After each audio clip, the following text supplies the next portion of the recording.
Copiii Ucrainei trec prin cea mai grea iarnă.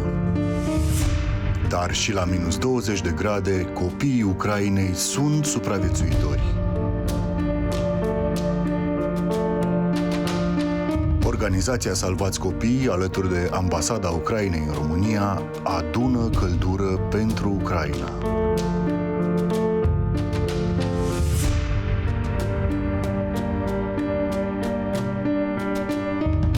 Fii parte din campania prin care românii le trimit copiilor Ucrainei generatoare pentru a învinge frigul.